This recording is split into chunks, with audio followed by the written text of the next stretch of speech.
Hello मेरे प्यारे दोस्तों, आज फिर से हम लोग TDS time distance and speed start करते हैं। लेकिन मेरे प्यारे दोस्तों, जो लोग वीडियो नंबर 1 इसका वीडियो नंबर 2 नहीं देखे हैं, पहले आप उसको देख लें, तब यहाँ पर देखेंगे। चलिए बिना समय गवाएं हम लोग शुरू करते हैं। लेकिन जो हम लोग का शर्त है उस शर्त को फुलफिल करना है। क्या करना है कि शर्त था हम लोगों का, शर्त क्या था कि बिना पेन चलाए, बिना फॉर्मूला कोई लिखे, बिना कोई ट्रिक याद किए हम लोगों को कंसेप्ट, थॉट और आइडिया से किसी भी टाइप के क्वेश्चन को सॉल्व करना है। तो चलिए एक चीज़ हम आपको पहले समझाएं, समझिएगा। क्या कहता है कि डिस्टेंस इजिकल टू, हम लोग पढ़े हुए हैं, distance is equal to speed into time. पढ़े हैं कि नहीं पढ़े? ये पढ़े हुए हैं। अब इसमें 3 चीज़ है। अगर इसमें आपका टाइम कांस्टेंट हो गया, ये क्या हो गया? कांस्टेंट हो गया। अगर आपका टाइम कांस्टेंट हो जाएगा तो इस केस में डिस्टेंस जो होगा वो डायरेक्टली प्रोपोर्शनल होगा स्पीड का। डायरेक्टली प्रोपोर्शनल का मतलब हुआ कि अगर आपका स्पीड बढ़ा तो आपका डिस्टेंस भी बढ़ेगा।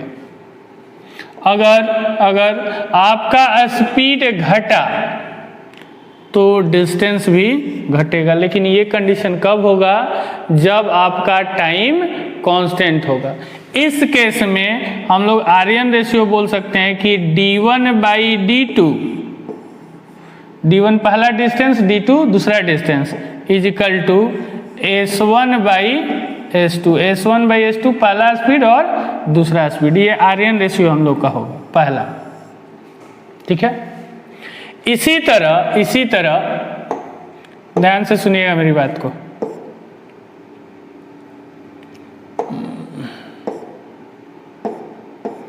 एकदम ध्यान से सुनना है। ये तो पहला रिलेशन हम लोग का हो गया है। दूसरा वाला सुनिए। इसी तरह अगर हम लोगों को स्पीड कांस्टेंट हो जाए, स्पीड कांस्टेंट हो, ये कांस्टेंट हो जाए, कांस्टेंट हो जाए, कांस्टेंट मतलब फिक्स हो जाए, तो इस केस में भी डिस्टेंस जो होगा वो डायरेक्टली प्रोपोर्शनल होगा टाइम का। तो जब डायरेक्टली प्रोपोर्शनल होगा टाइम का, तो इस केस में अगर टाइम बढ़ता है, टाइम ज़्यादा होता है तो डिस्टेंस भी ज़्यादा कवर करेंगे। अगर टाइम कम करते हैं तो डिस्टेंस भी मेरा क्या होगा? कम होगा। इस केस में आर्यन रेशियो होगा d1/d2 इक्वल्स टू t1/t2। ठीक है। ये कोई फार्मूला वगैरह नहीं है, ये एक कंसेप्ट है। अगर इस कंसेप्ट को आप फार्मूला बोल रहे हैं तो फिर तो आप दिक्कत है इसमें। आप इसको फार्मूला नहीं बोलेंगे। ये एक कंसेप्ट है कि डायरेक्टली इन्वर्सली का। अब आइए अगला पॉइंट क्या है? ध्यान से सुनिएगा कि अगर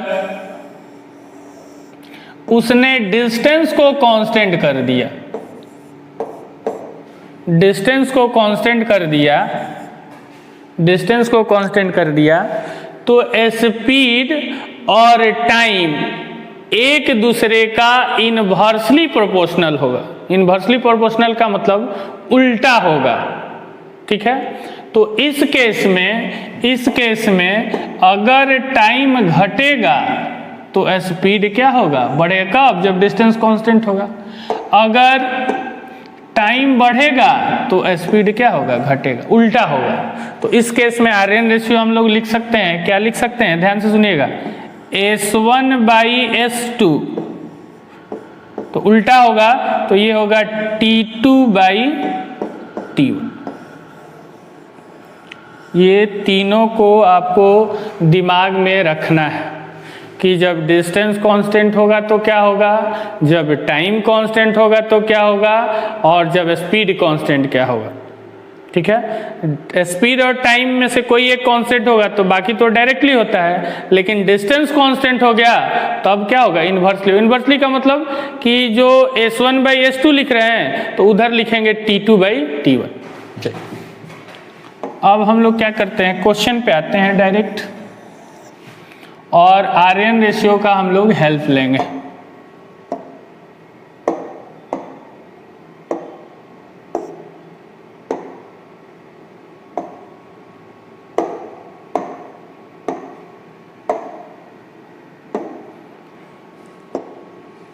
देखिए क्या कहता है, एक कार 319 किलोमीटर की दूरी 29 घंटे में तय करती है।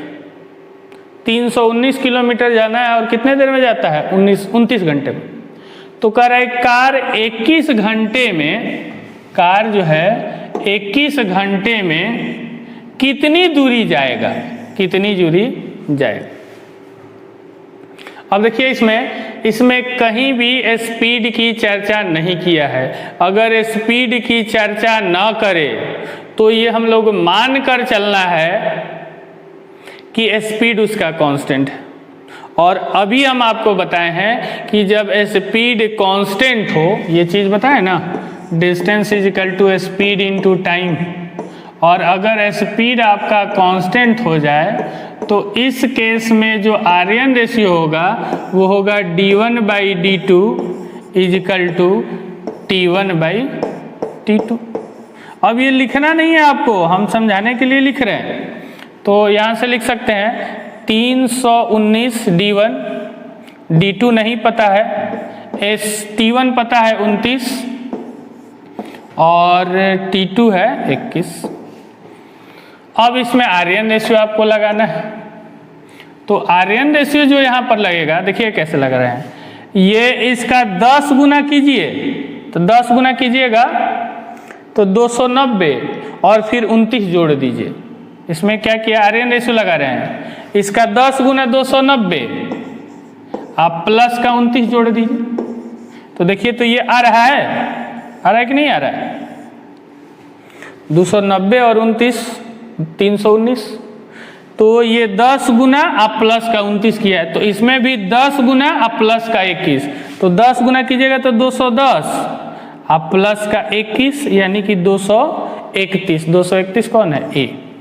अब देखिए अगर ये आपके पास कंसेप्ट था,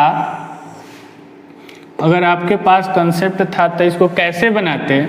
ये कह रहा था हम लोग से कि 319 किलोमीटर जाने में 29 घंटा लगता है, तो आप बताइए कि 21 घंटे में कितना दूर जाएगा। तो यहाँ पर स्पीड की चर्चा नहीं किया है, तो जो स्टूडेंट ये समझ रहा है कि स्पीड मेरा यहाँ पर कांस्टेंट है, तब डिस्टेंस और टाइम का रिलेशन जो होता है वो डायरेक्टली प्रोपोर्शनल होता है। तो देखिए अब इतने किलोमीटर जाने में इतना, तो इतना किलोमीटर में, तो यहाँ से क्या किया, ये 10 गुना करके 29 जोड़ दिया, या कह दीजिए कि 11 गुना किया, तो इसका भी 11 गुना कर दीजिए, तो 11 गुना कीजिएगा तो कितना आएगा, 231। अब एक लड़का इधर से करने लगेगा तो प्रॉब्लम आएगा। आर्यन रेशियो इधर से भी जा सकते हैं, इधर से भी जा सकते हैं, इधर से भी जा सकते हैं, इधर से भी जा सकते हैं, लेकिन ये आपको सोच समझ के लगाना होगा कि कौन सा मेरे लिए बेहतर हो। चलिए नेक्स्ट क्वेश्चन देखते हैं।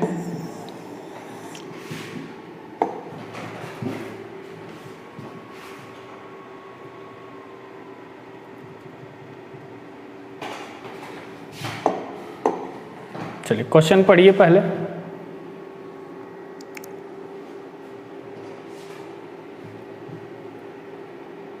पढ़ लिए होंगे। देखिए इतना याद रखिए कि किसी भी टाइप के मैथ के क्वेश्चन को हम लोग माइंड में बना सकते हैं, लेकिन इसके लिए हमको माइंड को ट्रेनिंग देना होगा, और माइंड की ट्रेनिंग देने के लिए आपको आपको खूब सारा प्रैक्टिस करना होगा और हम कराएंगे, लेकिन कब? जब हम क्वेश्चन जो दे रहे हैं उसको आप बार बार रिवाइज कीजिए। तो चलिए देखिए क्वेश्चन क्या कह रहा है कि एक हवाई जहाज एक निश्चित दूरी यानी कि डिस्टेंस को कांस्टेंट कर दिया, 240 किलोमीटर प्रति घंटे की चाल से 5 घंटे में तय करता है, तो सामान्य दूरी का मतलब जो दूरी पहले था वही वाली दूरी 1/2/3 घंटे में तय करने के लिए चाल बताइए। देखिए यहाँ पे क्या कर दिया, सामान्य दूरी यानी कि डिस्टेंस को उसने क्या कर दिया, कांस्टेंट कर दिया। तो अभी बताए थे कि जब डिस्टेंस कांस्टेंट होगा तो स्पीड और टाइम एक दूसरे का इन्वर्सली प्रोपोर्शनल होता है। ये चीज देखिए, डिस्टेंस इज इक्वल टू हम लोग पढ़े थे स्पीड इनटू का टाइम, और हमने यहाँ पर बोल दिया है क्वेश्चन में बोला है हम लोगों से क्या है कि डिस्टेंस उसका कांस्टेंट है। कैसे पता चला कांस्टेंट है? तो कह रहा है कि सामान्य दूरी यानी कि वही दूरी, तब ये और ये एक दूसरे का इन्वर्सली होता है। तो हम लोग बोल सकते हैं कि S1/S2 is equal to T2/T1, ये बोल सकते हैं। तो ये सब लिखना नहीं है, बार बार बोल रहे हैं, ये सिर्फ और सिर्फ आपको समझाने के लिए, नहीं तो 2-2 5-5 सेकंड में आंसर करेंगे हम लोग। अब देखिए S1 मेरा दिया हुआ कितना, 240, S2 हम लोग को पता नहीं, T1 दिया हुआ हम लोग का कितना, 5 घंटा, T2 देखिए 3 और 2 5/3, तो 3 तो पलट के ऊपर चला जाएगा। देखिए 5 से 5 कट गया, गलती लिख रहे हैं क्या,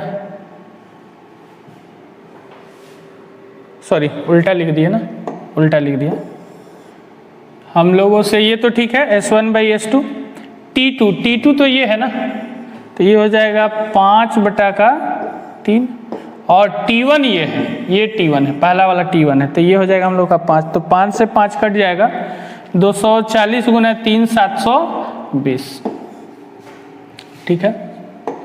चलिए एक और क्वेश्चन इसी टाइप का बनाते हैं, लेकिन इस बार हम लोगों को फास्ट आना है।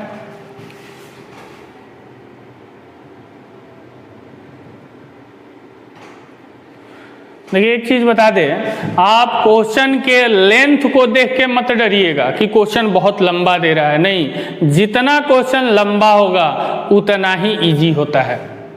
आप बस इतना ध्यान रखिएगा कि हमको अपनी कंसेप्ट को, थॉट को, आइडिया को मजबूत करना है।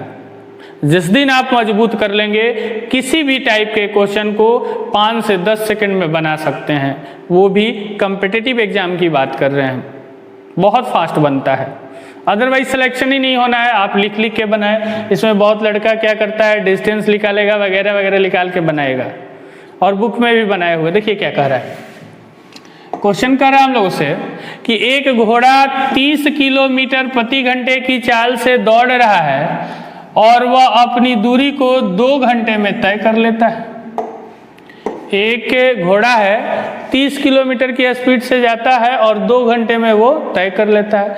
यदि वह इसी दूरी को डिस्टेंस को क्या किया, कांस्टेंट किया, 1.5 घंटे में तय करना चाह रहा है, तो उसे किस चाल से दौड़ना होगा, तो ध्यान से देखिए, डिस्टेंस को कांस्टेंट किया, तो अभी हम पढ़े थे हम लोग कि टाइम और स्पीड एक दूसरे का इनवर्सली प्रोपोर्शनल होगा।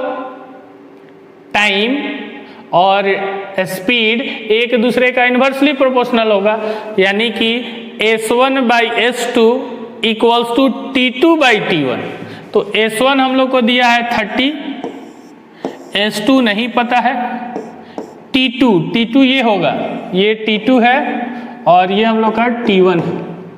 तो T2 हो गया 2 और 1 3/2 और T1 हो गया 2। देखिए ये हो जाएगा कितना, 10, और ये हो जाएगा 4 गुना 10 40, यानी कि 40 किलोमीटर पर आवर। देखिए एक चीज को दिमाग में बैठा लेना है कि अपने माइंड को ये बात समझाना है कि हमें सब कुछ आता है, सिर्फ और सिर्फ ट्रेनिंग की ज़रूरत है, एक अच्छे गाइडलाइंस की ज़रूरत है, आप किसी भी टाइप के क्वेश्चन को बना देंगे। अब एक चीज़ ध्यान रखना है कि इस वीडियो को देखने के पहले पहला और दूसरा ज़रूर देखेंगे और पूरा वीडियो देखिए। अगर आपसे बनता भी है तब भी आप पूरे वीडियो को देखेंगे, क्योंकि ये सबको आता है बनाने, बस अंतर इतना सा है कि आप कितना फास्ट बनाते हैं। ठीक है, अब धीरे धीरे क्वेश्चन का लेवल बढ़ेगा, जो कंसेप्ट हम बता रहे हैं उसको पकड़ के रखना है। ठीक है, इसको हम लोग चाहे तो CPR से भी बना सकते हैं, जनरल मेथड जो बुक में दिया है उससे भी बना सकते हैं। CPR हम बताएंगे आगे चल के। ठीक है, तो अब क्या करना है आपको, इस वीडियो को लाइक, शेयर और सब्सक्राइब करवाना है। जितने भी आपके दोस्त यार हैं इस लॉकडाउन में, उनको फॉरवर्ड कीजिए, उनको बताइए, उनको समझाइए। तो